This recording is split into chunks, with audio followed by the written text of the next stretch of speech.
Good morning, all of you. This is Amit sir, and today our topic is superposition principle. So, I'll tell you about in the previous video we have discussed about Coulomb law and its vector form. Now, in this video, we'll be discussing about the superposition principle of the charged particles. Suppose we have charged particles like Q1, Q2, Q3, Q4, Q5. Suppose these charged particles are there, and we want to know the total force acting on one charge. Like suppose we take Q1, the total force acting on charge Q1 due to all the other charges, right? So Q2 will also exert a force on Q1 in this direction, right? So we can say this is force on 1 due to 2 vector is in this direction, and Q3 will also exert a force in this direction. This is force on 1 due to 3. Likewise, Q4 will also exert a force in this direction, that is force on 1 due to 4, and Q5 will also exert a force in this direction. This is force on 1 due to 5. Now we want to know the total force acting on this charge Q1. We want to know the total force acting on this charge Q1. And you have learned about the vector sum. So the superposition principle is the total force on a charged particle is the vector sum of individual force acting on the charged particle due to other charges. And if we are considering the force on 1 due to 2, that time we'll suppose that all the other charges are absent. Means these three charges will not affect the force F12.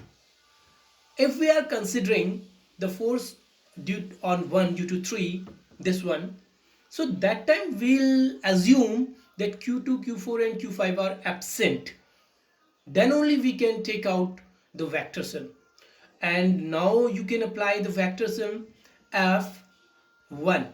This total vector F1 is equal to F on 1 due to 2 plus F on 1 due to 3 plus F on 1 due to 4 plus F on 1 due to 5.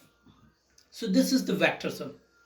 And you can take out the answer by taking the position vector like Q2 and Q1. The line joining between Q2 and Q1, the position vector will be taken as R12, R21, right?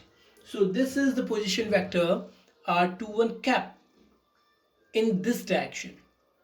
The direction is this, from Q2 to Q1, because force is acting in this one direction. Now if we'll take Q3 and Q1, we join the line.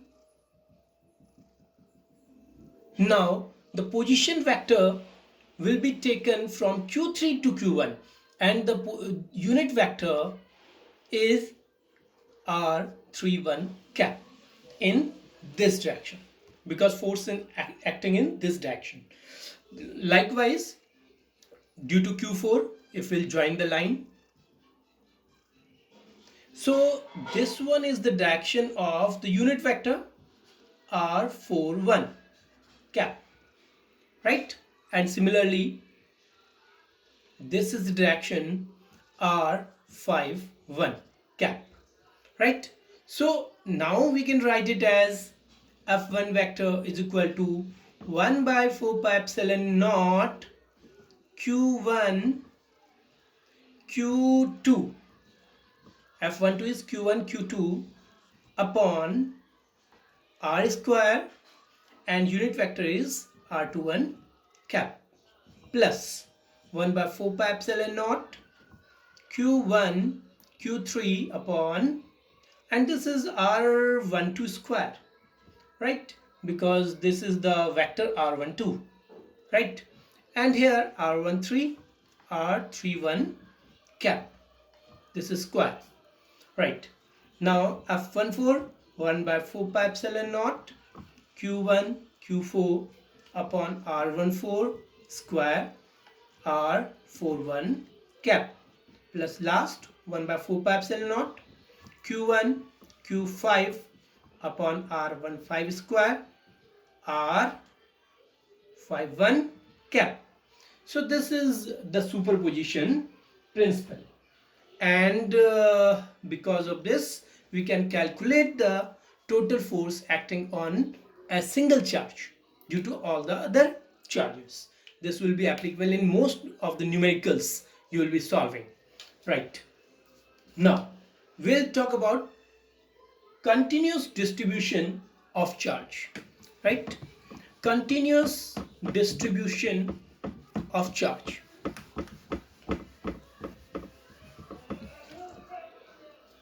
Continuous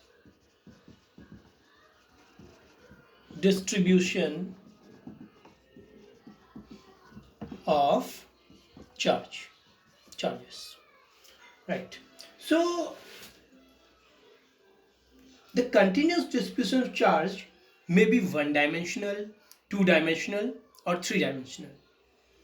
Like if suppose we are taking a straight wire, this is a straight wire, and charge is, it is charged, you can say this one is charged, and I told you earlier as well, the charge is homogeneously distributed, means the charge is distributed throughout the wire. Suppose this is q charge which is distributed homogeneously in this wire, right. Suppose the length of this wire is L,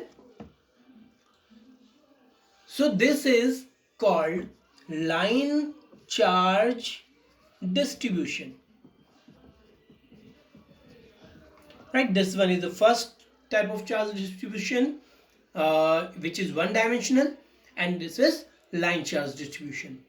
And we can take out the line charge density, which is denoted by lambda, and this lambda is line charge density is charge per unit length, because it is distributed homogeneously, q charge is distributed and in length L, so line charge has to become lambda is equal to q by L, right. Now second type of charge density or charge distribution is surface charge distribution, surface charge distribution,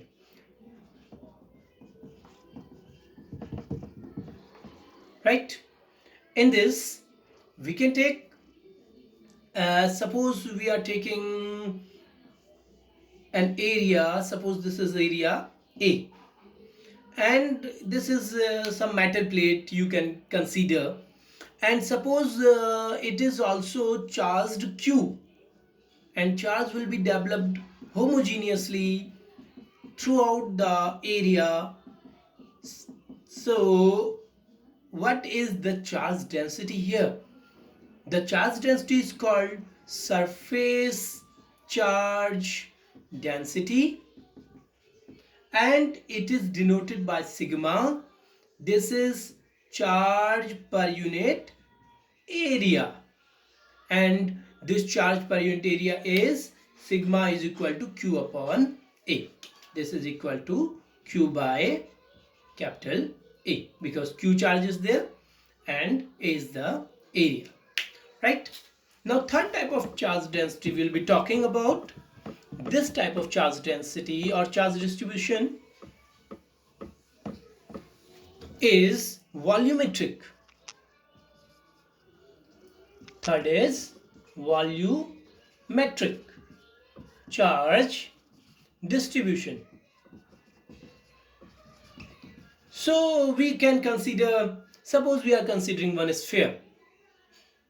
This is a sphere in which charge q is there, and q is developed throughout the sphere, throughout the whole body of a sphere,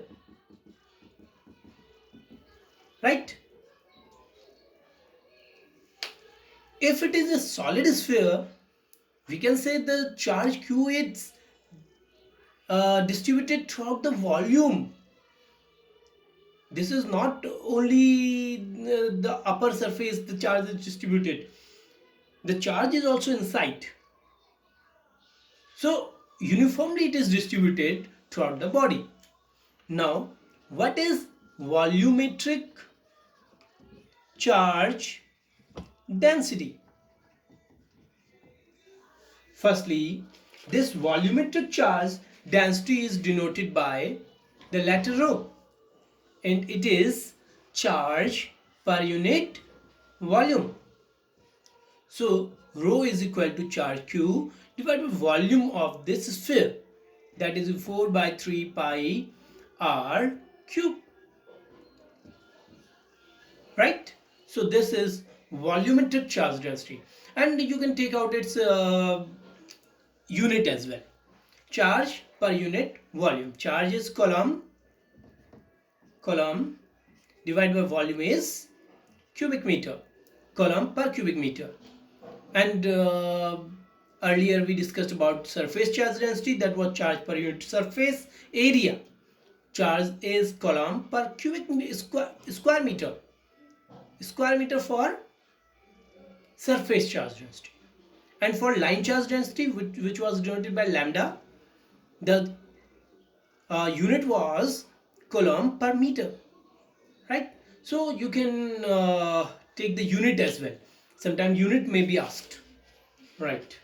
Now how we can calculate the total force due to these charge distribution, because this is the thing we have to do here in this chapter.